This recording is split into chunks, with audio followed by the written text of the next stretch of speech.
Just like Maureen, many of us adore them. But not everyone does. Some farmers feel badgers are a serious threat to their livelihood. This autumn, badgers were in the news again. So Kate has been finding out more about this very controversial subject. I have indeed, Martin. Now, badgers, as well as other animals, are known to be carriers of a strain of TB that last year accounted for the slaughter of 30,000 cows at a cost to farmers and to us, the taxpayer, of £100 million.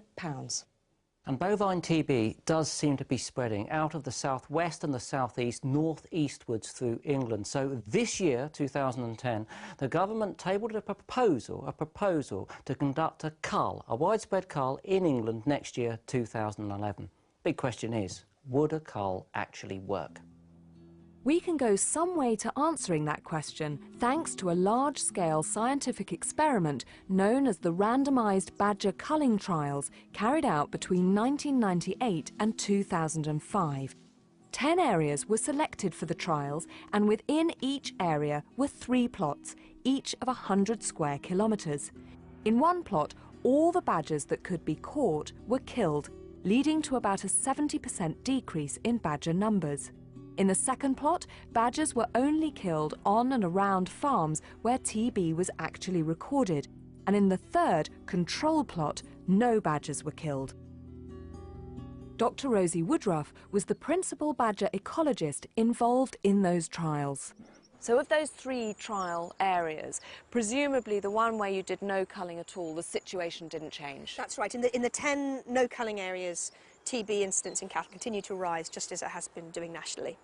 And then what about the area where it was much more localised culling, where you were just culling around farms that have TB? Right, and this was our first surprise.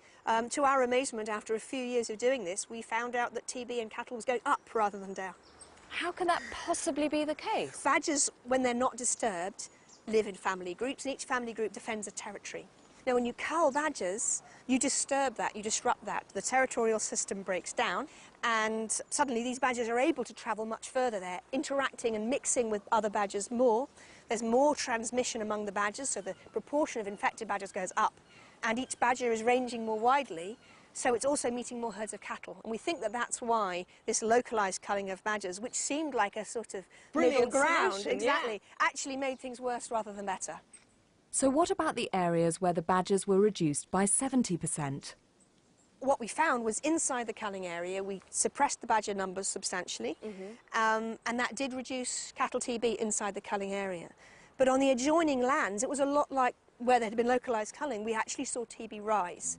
During the period of the cull and the 4 years that followed, TB within the culled area decreased by an average of 28%, while in the 2-kilometre wide perimeter around the cull area, it increased by 9%.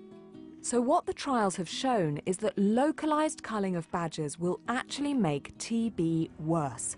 To achieve the 28% reduction in TB, any badger cull has to be widespread, rigorous and repeated over a number of years. This is an expensive strategy for farmers. In fact, according to government figures, it's likely to be more expensive than the savings made by the 28% reduction in TB. So, are there any alternatives? There's a lot of improvements to cattle-based measures, and there's also, as of this year, there's now a licensed vaccine for use in badgers. It does seem to reduce transmission among badgers. There's therefore a very reasonable hope it will reduce transmission to cattle. So could it be that a combination of vaccinating badgers and cattle, as well as changes to farming practices, delivers a better solution for farmers and indeed for badgers? Badger vaccination trials are currently underway, as is development of an oral vaccine that would be much easier and cheaper to administer, although it may not be ready for another 5 years. There's clearly a lot more research to be done and much debate to be had. Rest assured, we'll keep you updated all the way. In the meantime, you can go to our website and have your say on our blog.